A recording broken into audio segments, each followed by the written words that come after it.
ไหนบอก R6 คันเร่งไฟฟ้าแล้วเสียง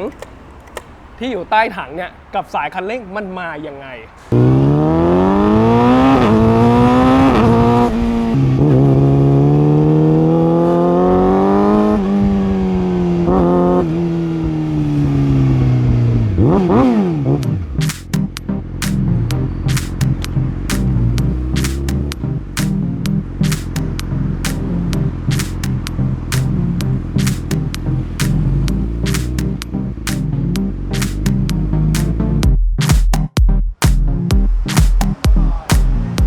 สวัสดีครับ YouTube Channel D Big Bike นะครับร้านดีเจริญยนต์ซื้อขายแลกเปลี่ยนรถ Big Bike มือ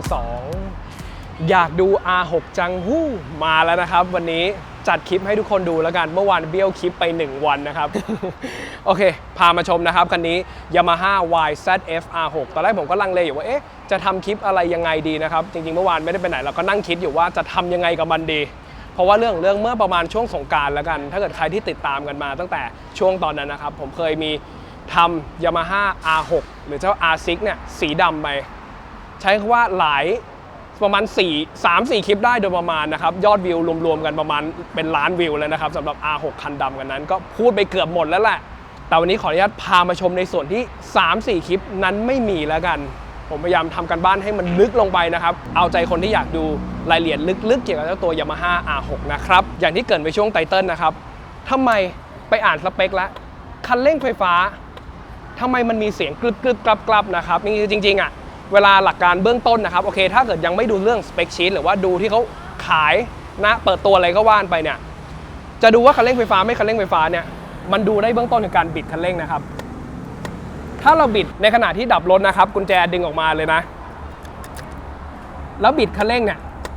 มีเสียงหรือมีเสียงกรึบกรับอยู่ที่ใต้ถังน้ำมันนั่นแปลว่ามันมีการร้อยเรื่องสายเคเบิลนะครับเพราะว่าถ้าเกิดพูดถึงคันเร่งไฟฟ้าจริงๆอ่ะจะทำงานก็แต่เมื่อมีไฟไปเลี้ยงนะครับต้องเปิดกุญแจสวิตช์ออนหรือสตาร์ทรถคันเร่งไฟฟ้ามันถึงจะทำงานนะครับแต่เนี่ยดับเครื่องอยู่ไม่มีระบบไฟไปเลี้ยงบิดมีเสียงกรึบเอ้าแล้วทำไมในสื่อรวมถึงสเปคหลายๆอย่างเนี่ยเขียนว่ามันคือคันเร่งไฟฟ้านะครับจริงๆน่ะมันก็เป็นคันเร่งไฟฟ้าแหละเดี๋ยวผมจะมาพูดให้ฟังในคลิปนี้นะครับให้หายข้อสงสัยกันเดี๋ยวผมพาไปดูตัวอย่างระหว่างคันเร่งสายกับคันเร่งไฟฟ้าให้ดูก่อนกันจำอารมณ์นี้นะครับเหมือนจะเป็นคันเร่งสายแต่สเปคเป็นคันเร่งไฟฟ้าเดี๋ยวไปดูรถตัวอื่นMV Agusta นะครับสังเกตว่าฟีลลิ่งจะคล้ายกับในตัว R6 คันเมื่อกี้คือบิดแล้วเนี่ยรู้สึกถึงมีเสียงปุ๊บปั๊บอยู่ในใต้ถังนะครับกลับมาดูคันนี้ BMW S1000 RR นะครับสังเกตว่าเวลาเราบิดเนี่ยจะมีเสียงที่เกิดการแบบกึบกับที่ปอกแฮนด์เท่านั้นแต่ใต้ถังเนี่ยถ้าเอาหูแนบเนี่ยเราจะไม่ได้ยินเสียงอะไรเลยเพราะว่ามันคือคันเร่งไฟฟ้านะครับสังเกตว่าอีกจุดหนึ่งที่ดูง่ายที่สุดนะครับคือสายเร่งไปสายเร่งกลับมาดู MV Agusta คันนี้เราจะเห็นสายคันเร่งไปคันเร่งกลับนะครับมันจะมี2เส้นเส้นหนึ่งคันเร่งไปเส้นหนึ่งคันเร่งกลับนะครับแต่พอมาดูในคันเร่งไฟฟ้าจะไม่เห็นสายคันเร่งนะครับจะมีเป็นสายไฟอย่างเดียวที่ซ่อนอยู่ข้างใต้เนี่ยเห็นไหมครับเป็นสายไฟเส้นเล็กๆนี่ก็คือดูหลักการดูคันเร่งไฟฟ้านะครับเหมือนกันในพานิกาเล่นี่ก็จะเป็นคันเร่งไฟฟ้าเช่นกันเหมือนใน S1000 RR นะครับสังเกตว่าพอบิดปอกคันเร่งปุ๊บเนี่ยจะมีเสียงแค่กระแทกไปกระแทกมาอยู่ที่ตำแหน่งนี้แต่ใต้ถังจะไม่มีเสียงเรากลับไปดูที่ Yamaha YZF R6 ต่อนะครับจากที่เมื่อกี้พาไปดูหลายๆคันนะครับผมบอกมันคันเร่งสายชัดๆนะครับเพราะว่ามีทั้งคันเร่งไปคันเร่งกลับแล้วมันหลายคนบอกได้ไงว่ามันเป็นคันเร่งไฟฟ้านะครับจริงๆถ้าเรามาดูนะครับมันเป็นเทคโนโลยีตัวหนึ่งของค่าย Yamaha เลยนะครับ Yamaha ใช้ชื่อคำว่า YCC3 นะครับมาจากคำว่า Yamaha Chip Control Throttle นะครับก็คือเป็นตัวชิปประมวลผลควบคุมเรื่องตัวคันเร่งไฟฟ้ามันจะมีชิปประมวลผลนะครับเพื่อการคำนวณของเซ็นเซอร์หลายๆอย่างเพื่อเปิดปิดคันเร่งให้มันได้ performance ที่ดีที่สุดนะครับแต่หลายคนงงมันก็ยังคงย้อนกับว่าแล้วมันมีสายเร่งไปเร่งกลับได้ยังไงคือถ้าเรามาดูในระบบเนี่ยหลักการมันง่ายๆนะครับในตัวนี้มันเป็นคันเร่งไฟฟ้าแหละแต่โอเคมันมีการผสมผสานกึ่งนะครับเจ้าตัวปอกคันเร่งของ R6 นะครับเห็นว่ามันคือปอกคันเร่งสายเลยแหละมีสายเร่งไปเร่งกลับนะครับซึ่งสายเนี่ยมันจะร้อยเข้ามาใต้ถังไปที่แถวบริเวณลิ้นปีกผีเสื้อนะครับมันจะร้อยไปที่ตัวเซ็นเซอร์ตัวหนึ่งคือเป็นตัวเซ็นเซอร์วัดตำแหน่งเปิดปิดองศาเจ้านี่นะครับแต่ไม่ได้ร้อยเข้ากับลิ้นปีกผีเสื้อโดยตรงบางคนฟังแล้วงงนะครับถ้าเป็นคันเร่งเคเบิลจ๋าเลยเนี่ย มันจะเป็นอารมณ์ร้อยเข้าไปที่ลิ้นปีกผีเสื้อเลยอย่างที่ผมบอกครับพอเราเปิดปิดเนี่ยเราจะได้ยินเสียงลิ้นปีกเสื้อกึบกับอยู่ใต้ถังแต่เจ้าเนี่ยมันจะพ่วงไปที่เซ็นเซอร์ที่อยู่วางไว้ตำแหน่งข้างๆตัวลิ้นปีกผีเสื้อนะครับแล้วมันจะมีมอเตอร์ไฟฟ้าอีกตัวหนึ่งที่จะเป็นเหมือนตัวเฟืองขบเข้าไปในตัวลิ้นปีกผีเสื้อเพื่อสั่งการเปิดปิดนะครับหลักการเอาง่ายๆมันก็เหมือนในตัวพันนิเกเล่หรือ S1000 DBR แหละเพียงแต่ณตำแหน่งเซ็นเซอร์ของตัวคันเร่งเนี่ยมันไม่ได้อยู่ที่ปลอกคันเร่งมันอยู่ที่ข้างๆลิ้นปีกผีเสื้อเลยแล้วมันก็ส่งสัญญาณไฟฟ้าจากกล่อง ECU ไปเปิดปิดอีกทีนะครับมันก็เลยเหมือนเป็นการผสมผสานนะครับเหมือนจะเป็นคันเร่งสายแต่จริงๆอ่ะระบบมันคือคันเร่งไฟฟ้าแบบเต็มรูปแบบเลยแหละมันถึงสังเกตว่าทำไมถึงมีโหมด A B C นะครับอย่างบางทีเนี่ยเราขับโหมด A เปิดคันเร่งมาสุดเลยคันเร่งมันก็ไปสุดแต่ถ้าเกิดลองขับในโหมด C จะสังเกตว่าบางทีเราเปิดโหมดปอกแล้วทำไมรู้สึกคันเร่งมันขึ้นช้าเพราะว่าในทางแมคานิกในทางที่เราเปิดจริงๆอ่ะเราเปิดเร็วก็จริงแต่ในโหมดของ C ก็คือมันจะเป็นตัวมอเตอร์เข้าไปเหมือน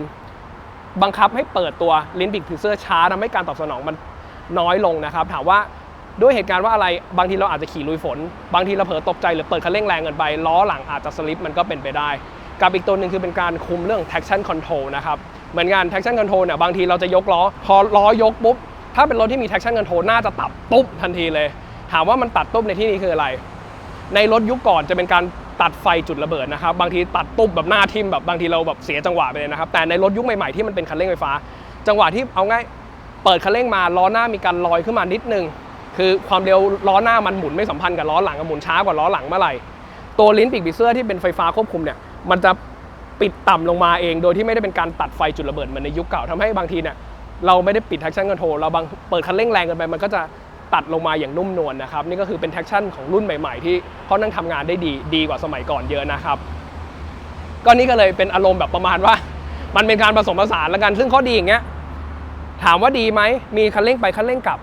อารมณ์เราอยากใส่ปลอกแต่งก็ยังใส่ได้นะครับแต่โอเคมันก็ไปทั้งนี้ทั้งนั้นตัวกล่อง ECU มันก็จะคำนวณอีกทีเนี่ยว่ามันจะอนุญาตให้ลิ้นปีกผีเสื้อเปิดอยู่ที่เท่าไหร่นะครับอันนี้คือเรื่องตัวลิ้นปีกผีเสื้อหลายคนอาจจะคลายข้อสงสัยได้มาดูกันต่อมาวันนี้อาจจะไม่ได้พูดด้วยรถโดยรวมนะครับเพราะอย่างที่ผมบอกในคันสีดำผมพูดไปทั้งคันแล้วแหละแต่รายละเอียดตัวนี้คันสีดำผมยังไม่เคยพูดออปชันอีกตัวหนึ่งที่เขาชูโรงมาเลยแต่คนไม่ค่อยรู้จักนะครับ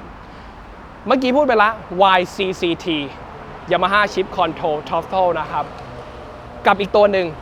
YCCI บางคนคงเคยได้ยินมันมาคู่กันมันคืออะไรเหรอ YCCI ก็คือมาจาก Yamaha Chip Control Intake นะครับก็คือเป็นการควบคุมพลศาสตร์ลมที่วิ่งเข้าไปในห้องเผาไหม้นะครับหรือตรงก่อนลิ้นปีกผีเสื้อเนี่ยอย่างที่ผมบอกนะครับนะตัวเนี้ยถ้าเป็นตัวในยุคปี 08 R6 ปี 08 ก็มีตัว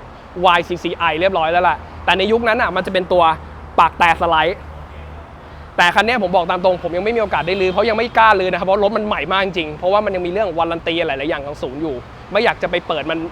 เดี๋ยวเปิดไปแล้วเดี๋ยววารันตีมันหายก็ขออนุญาตพูดคร่าวๆให้ฟังแล้วกันถ้าเป็นในยุคเก่าซึ่งผมคาดว่าน่าจะเป็นเหมือนในตัว R6 รวมถึงตัว R1 ยุคปัจจุบันแหละถ้าใครทราบในจุดนี้รบกวนคอนเฟิร์มเมนต์เข้ามาใต้บอกผมทีนะครับโดยหลักการของตัว YCCI เนี่ยณตัวในกองอากาศจะมีปากแต่เราจะเห็นปากแต่อยู่ที่คอ ID นะครับ4คอเลย4ลิ้น4คอ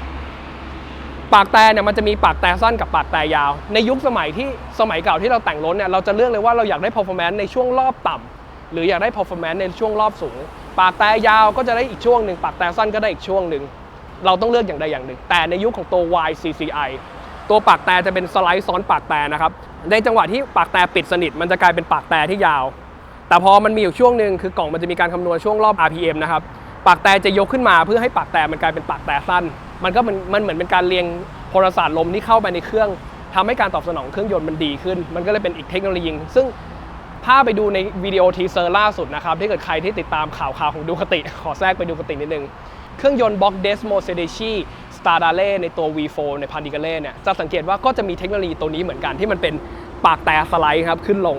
งเพื่อให้ตอบสนองทั้งรอบ RPM ต่ำและรอบ RPM สูงก็ถือว่า R6 นี่ค่อนข้างจะใส่ของมาค่อนข้างครบแล้วแหละค่อนข้างครบแล้วนะครับพูดมาตั้งเยอะสตาร์ทเครื่องให้ฟังหน่อยดีกว่าบางคนอาจจะเมื่อกี้อาจจะได้ยินไม่ทันนะครับที่ผมขี่เข้าฉากมาซึ่งคลิปนี้อาจจะมาพูดเกี่ยวกับตัวเครื่องยนต์แล้วกันเพราะรายละเอียดอย่างอื่นน่ะผมพูดไปเยอะแล้วในคลิปก่อนๆในคันสีดำนะครับเดี๋ยวผมแปะลิงก์ไว้ด้านล่างเผื่อใครยังไม่ได้ดูนะครับย้อนไปดูเอพิโซดแรกๆก็ได้แต่ผมไม่ได้ตั้งเป็นเอพิโซดนะครับในเครื่องยนต์เนี่ยบางคนจะมองว่าR6 600 cc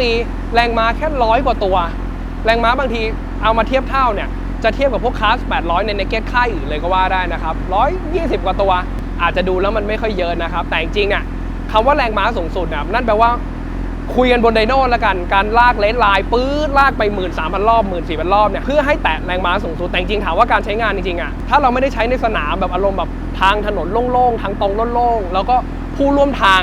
ใช้ความเร็วที่ใกล้เคียงกับเรานะครับแรงม้าสูงสุดนี่แทบจะไม่ได้แตะเลยเพียงแต่เสน่ห์ของตัว Yamaha R6 เจ้าคันข้างหน้าที่ผมพูดไปไม่ว่าจะเป็น YCCI YCCT มันเป็นเทคโนโลยีที่อยากบอกว่า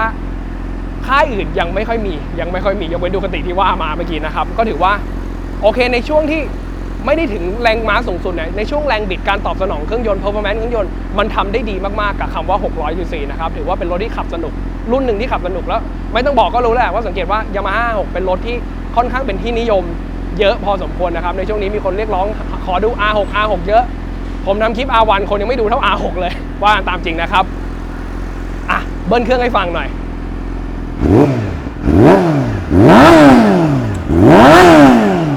สังเกตนะครับในตัวคันนี้เมื่อเทียบกับคันดำในคลิปที่แล้วคันดำยังมีพักล่างอยู่พักกลางอยู่นะครับแต่เจ้านี่ลิงก์ไปตรงแล้วแต่ยังสังเกตยังมีเซอร์โวอยู่นะครับในชุดของตัวท่ออะคาโบวิกสลิปออนเดี๋ยวรายละเอียดในส่วนนี้ผมขอยกไปคลิปหน้าแล้วกันมันเป็นรายละเอียดที่ค่อนข้างเยอะเหมือนกันในส่วนนี้นะครับถ้าเกิดใครอยากดูฝากติดตามกันด้วยขออนุญาตเสริมอีกจุดหนึ่งแล้วกันเรื่องคนซ้อนนะครับหลายคนบอกว่าเอ๊ะทำไมไม่ค่อยมีคนทำรีวิวเรื่องในส่วนของคนซ้อนเดี๋ยวผมซ้อนให้ดูเลยแล้วกันอันนี้ท่าของคนนั่งนะครับหลายคนคงเคยดูแล้วเป็นท่าหมอบนะครับส่วนของคนซ้อนมันก็จะสูงขึ้นมาหน่อยมันไม่สูงไม่หน่อยแหละถือว่าสูงเยอะเลยนะครับถึงขั้นเสียวเลยเสียวเพราะว่ามันไม่มีคนนั่งอยู่ข้างหน้านะครับถ้านั่งสังเกตว่ามันจะเป็นอะไรที่รู้สึกว่าสูงนะครับเพราะมันเป็นเนื่องด้วยมันเป็นเบาะ2ตอนแล้วมันก็ยกระดับที่มันสูงขึ้นมาซึ่งจริงนะถ้านั่งคนขับเบาะมันเองยังสูงเลยนะครับหลายคนบอกแล้วจะซ้อนยังไง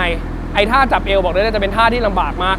โอบเลยก็ลำบากแต่ท่านั่งที่ถูกต้องของคนซ้อนในสายสปอร์ตหรือสายเรซซิ่งที่มันเป็นตูดเชิดสูงๆนี้นะครับคือเป็นอารมณ์นี้ให้คนขับไปอยู่ตรงนี้ไป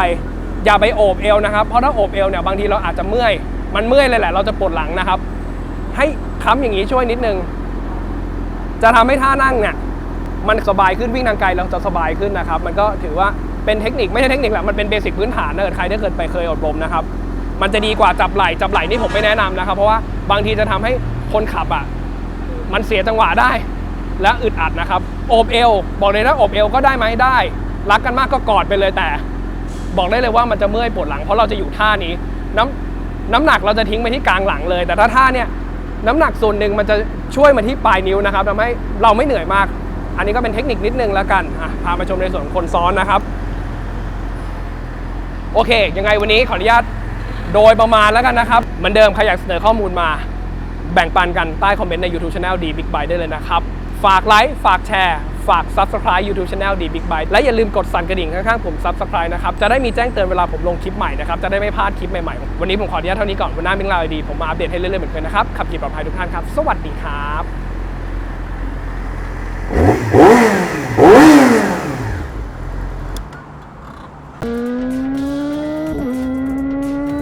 ใส่เสื้อทำคลิปเลยจะเป็นลมเอาวะแม่งโคตรร้อนเลยขนาดไม่ใส่เสื้อหนังยังร้อนเลย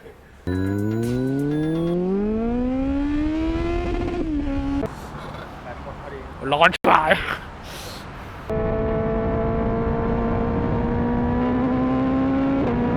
โอกาสที่เรากระตุกมันไม่ได้เป็นทุกครั้งนะครับบางทีเราเข็นรถกระตุกแล้วมันพลาดบ่อยๆเข้าหรือมันเกิดเหตุการณ์ที่มันเหมือนจะติดแต่ไม่ติดไปขบ